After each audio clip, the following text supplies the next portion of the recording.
Sarah Sandy, also known as Sarah Ouellette. My grandparents are Ethel and Frances Sandy, on my mother's side. My mother is Yvette Sandy, father Jim Ouellette, and I have a sister here also, Jessica. Why am I running for council? My aunt graciously nominated me, so I'm taking the opportunity to stand for that nomination. In terms of governance and how we can make governance better, I guess some of my thoughts and ideas that I've had is coming from our communications, so having a more streamlined way to take information in and process it within the community to have better community-based decision making. Also, I think it would be beneficial if we're moving towards self-sufficiency and self-government that we try and utilize maybe old traditional governance systems so that we can transition smoother. In terms of transportation, I'm just going to spout off ideas as they come into my head. I get frustrated, and I think a lot of other people too, with the lines in the summer with cottagers, and it might be a solution. I don't know what has been done in the past or what has been tried. Perhaps equal 7 to 10 cottagers for every, and the rest residents. That might be an idea to solve. In terms of and then maybe sort of a shuttle bus or transportation system that connects with all the boats, maybe 3 main pickup stops in Midland or something like that. Might be useful. Economic development. I believe in grassroots economic development. At the same time, I understand there's a whole other upper level of bigger, broader vision, but I believe that there are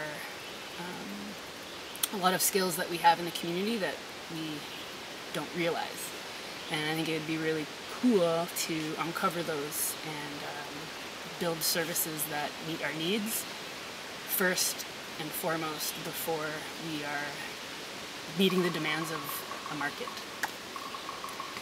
Housing and infrastructure. I am learning right now about alternative housing and sort of the benefits that it can have in terms of energy saving. So, for example, a straw bale house could cut down hydro bills, which reduce the energy consumption of our planet, which is a big problem. So that kind of meets needs in all shapes and forms. And that obviously there's a housing need, and it seems to be based on who suffered the longest, and it doesn't seem right to me. In terms of membership, it would be really nice to sort of build the relationships with our on and off reserve members to become more united and work together, because there's a lot of skills out there also that we could be sort of building in and growing from. Justice and lawmaking. I think conflict resolution practices could benefit all areas of our communications, so it goes right back to governance. Like restorative justice, different ways of dealing with our issues instead of going right to police, like what are our community supports and having those named. Culture and language, I think are super important. I'm trying to learn the language a little bit, so I would be promoting that. And I think that in the cities and sort of other areas, there seems to be a lot of arts and performance that tie those type of things together, and so that could be an area of growth for youth in particular. Health and that's a big one. I think the first thing that just pops into my head is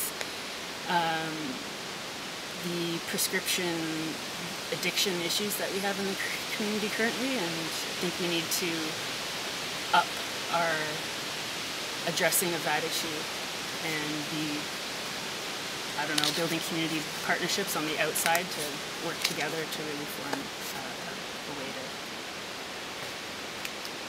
president. Anything else? Final thoughts? Miss anything? I have lots of thoughts on food production in terms of a very important component of moving towards our self-sufficiency. Also the environment, protecting our lands, knowing our lands.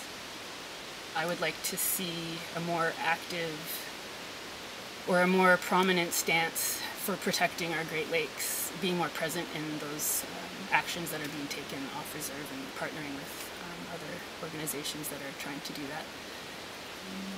And also, I am anti-nuclear power, so reducing our energy meets that need, because protecting the Great Lakes is all connected.